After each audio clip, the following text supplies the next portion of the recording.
Yep. That's he had nothing left to worry about. So no, and it's like when Cause Hirai was running PlayStation. mm-hmm.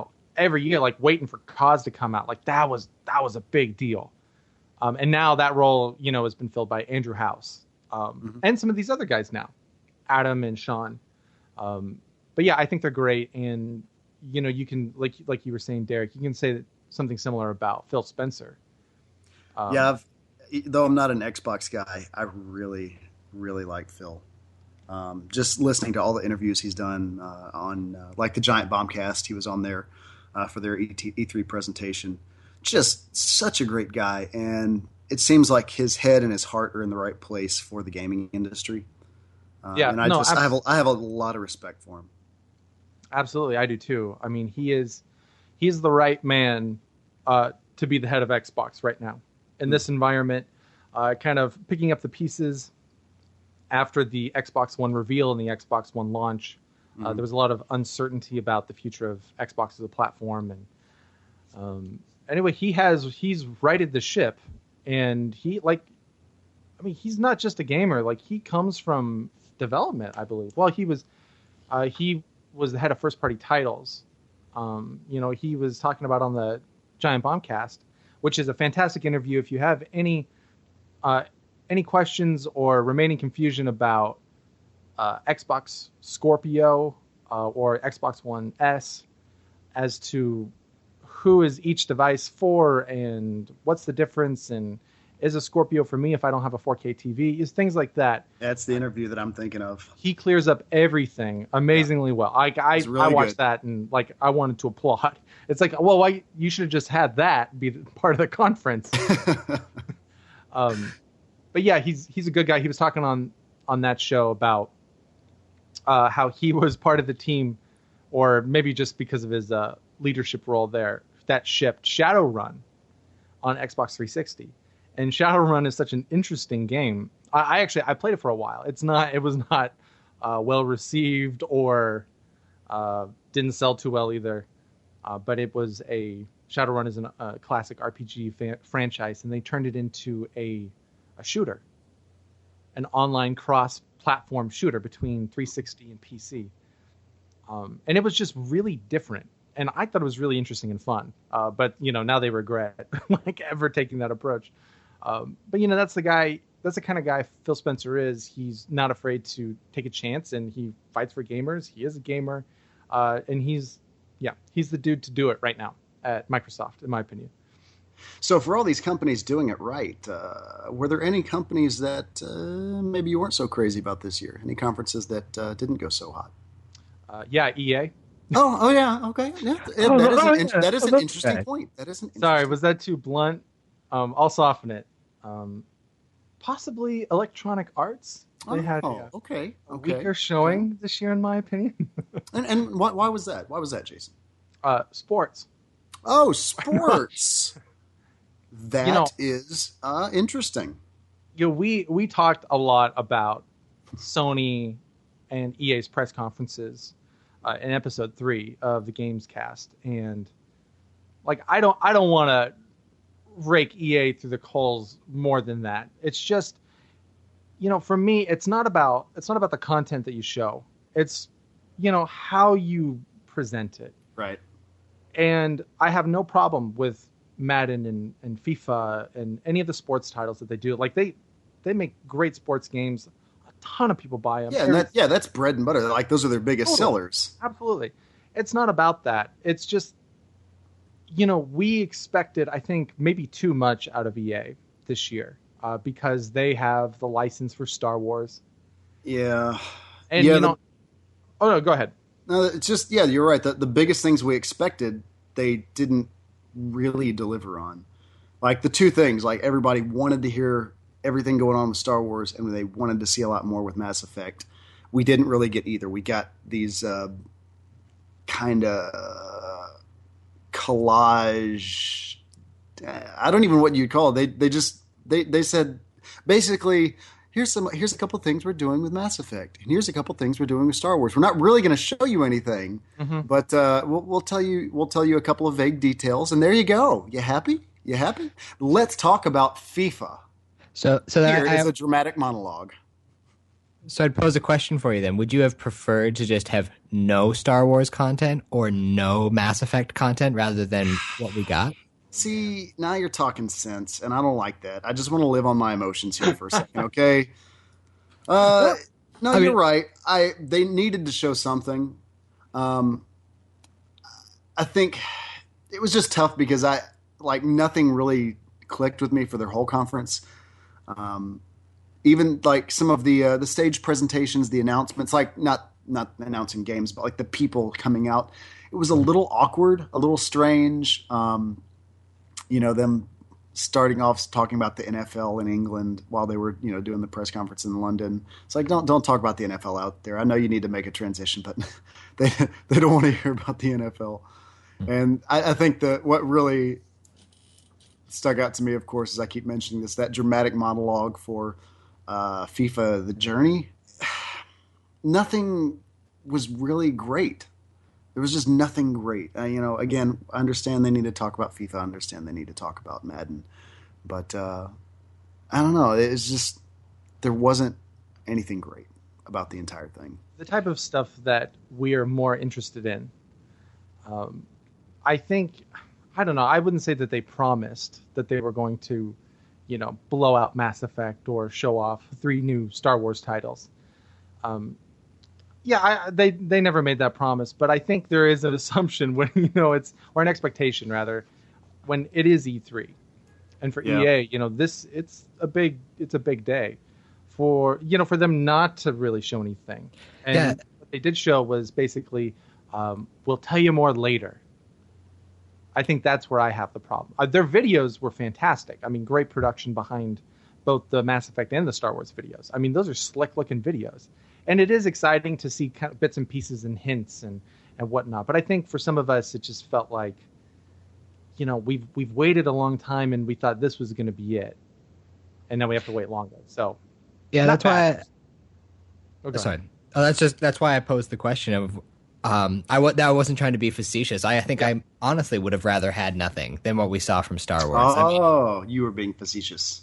Gotcha. And so because if seeing this stuff that's like not doing it for us and just kind of getting this like meek teaser, it really doesn't set the stage for like good things to come. I would have rather had like a year of silence while they're hard at work and then like blow out E3 2017 with like just a polished Mass Effect and like 3 Star Wars titles. But instead we kind of just go, hey, we're working on it, but we're not far enough along yet. Well, even though you were being facetious, you do have my gears turning right now. I guess, maybe it's not that I think they had the worst presentation. It's just that they have all these things that I really wanted to hear about, and they just didn't deliver that. But y'all are right. They didn't promise it. They even pulled out of E3. So and now we know why. Yeah, you're right. And so I guess it's less that they had a bad show and more that I just really, really wanted to hear more about Star Wars and Mass Effect. Right. Yeah. And they're not ready, and if they're not ready, that's the way it is. So maybe I'm just crying over nothing. So, but still, overall, I would still say they had the worst conference. Still, that considered. Yeah, I mean, yeah, I agree. And to transition into awards time. Yes. And some of our best and worst of E3, mostly best. We've been a little down on EA for the last 10 minutes or so, but we love them. We love their games. They make some great stuff. And we just want to see all of these companies succeed. Mm-hmm. So we kind of feel it. We've, when they suffer, when they don't have the best shows, when something embarrassing happens, we feel it. Yeah. I look at it like Nintendo. I am a hardcore Nintendo fanboy. I love Nintendo, which is why I feel okay to be extra critical of them. Right. Like, EA and I we've had our problems. We've had our disagreements, but Mass Effect and Star Wars are huge parts of my life. So it's not that I have take personal issue with them. It's just, they have what I love, so I just I expect more. But So it's because I love them and their games. absolutely. So aside from Mass Effect, and Star Wars, and their showing this year at E3, what were some of your other disappointments from the show? Oh, is that where we're starting with the disappointment award? Yeah, because like to be honest, before we did this, I made a list of 5 disappointments that I could think of, and they were more so, not necessarily like bad things. I think this was actually a pretty successful E3, all things considered. Yeah, I'd agree. Yeah, I had a tough time whittling down all of our awards categories to 3 or even 5. Like sometimes it felt like an impossible task because sure there might be 1 or 2 standouts in my mind, but then there are maybe 10 other just really, really strong games. And we don't want to ignore those, and hopefully we won't. Hopefully we'll be able to talk about them at least a little bit in the show. But my first 2 disappointments with this year's E3 were Mass Effect and Star Wars. After that, one thing for me that we talked about during when we reflected on Sony's conference was, the lack of AAA VR titles. This is the year that VR goes mainstream. And I think a title like Resident Evil goes a long ways to sell, console gamers on the idea, the prospect of VR. Yep. And the announcement from Bethesda about Fallout 4 coming to HTC Vive sometime next year. Like, that's great too. But of course, that's really far off. So this year, trying to find like, okay, what are the titles that I'm really gonna, spend a lot of time with? And some of them were not shown at the conferences. Like Riggs was not shown at the conference. It was there last year and had a great showing. And this year I've heard it's also been a strong showing. Robinson, The Journey from Crytek, that's another launch title for PSVR. And not just talking about PSVR titles, but for Oculus Rift or HTC Vive. I think a lot of people out there, including myself, were waiting for like the quote unquote real games to come. The tech demos, experiences are fine.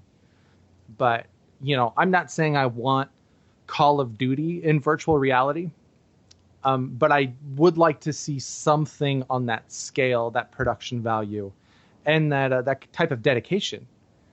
And like competitive games are really interesting. Riggs is a good example of that, potentially being like the killer app multiplayer title for PSVR. It feels like it could have that type of staying power. Whether it's via like virtual reality, esports, or whatever they call it, or maybe it's just, fun online play. But I think for me, I'm looking for more of that stuff. And I don't know if I got it, to be honest. There's some great looking VR titles. Farpoint, the Mars thing for PSVR, that looks great. Battlefront, the Batman thing. I mean, those could be really, really cool, and hopefully they are. But, aside from Resident Evil, like, where are they? Yeah. Yep. So Alex, what was another disappointment for you this year, or did you have any disappointments? I guess so. For me, like my top 2, just like yourself, were Mass Effect and Star Wars, and then the only one that really came to mind after that was it kind of comes back to the nostalgia factor of rolling out old IPs and trying to kind of make more money off of them. And so sometimes I feel like that really works well, and like it doesn't ever feel like a nostalgia grab. Like, I mean, we're still gushing about Zelda years later and all very excited about it, but is the Crash Bandicoot bringing him back out, it really didn't feel kind of, I guess genuine's not the right word, but it didn't wow me. I mean, I know we talked about this before and not all of us really played it. I know I didn't really play it a ton back in the day, but it didn't really do anything for me. And I don't want to get into this because Nintendo cannot defend themselves in terms of having like a conference presence and they're not showing off NX titles, so we don't know what they have cooking. But when you talk about IP, I immediately think of Nintendo and like